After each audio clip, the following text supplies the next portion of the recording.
All right, so speaking of watching things, Mad Men.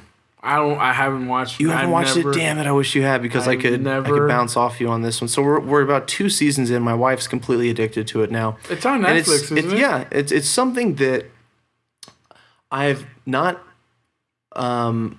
purposely avoided, but I've it's always been like somewhere available on like somewhere for me to watch, and I'm like, nah. My friend was watching it back in 2008, and it's really interesting. I can't dive too much into it without it getting story heavy and detail bogged down, but I know a lot of people watch that show. It's good. I like the time setting, the play. It's really interesting to see the portrayal of how like the American culture in the 50s, which is just really different. Not 50s, the 60s. Is just it the 60s? Yeah, it's the 60s. Set in 1960, and it travels through those years of the 60s. I think it even might go into the 70s later, but just to know 55 years later how different it is compared to what it was then, it's insane. It's smoking on world, smoking on airplanes.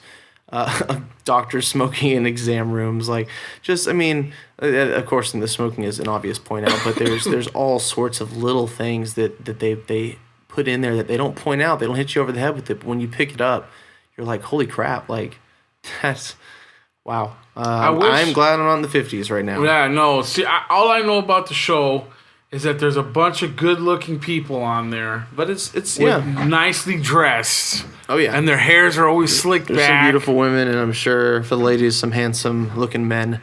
But that show is kind of captured my wife's attention, which means that it has to inevitably then capture my attention because she's going to be watching it a lot.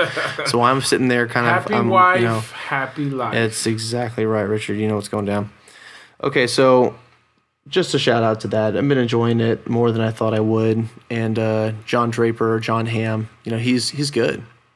What is that? He's the main character. Oh, you've seen him in other stuff. Yeah, you've seen. Oh yeah, I'm sure I have. He's great, and I saw there's some actors on there that got their I don't know if they got their start, but from Mad Men? I was like, what? They're in this? Like, it was like a small cameo, and now they're doing other stuff that's a lot bigger. So that was really cool. That was cool to see.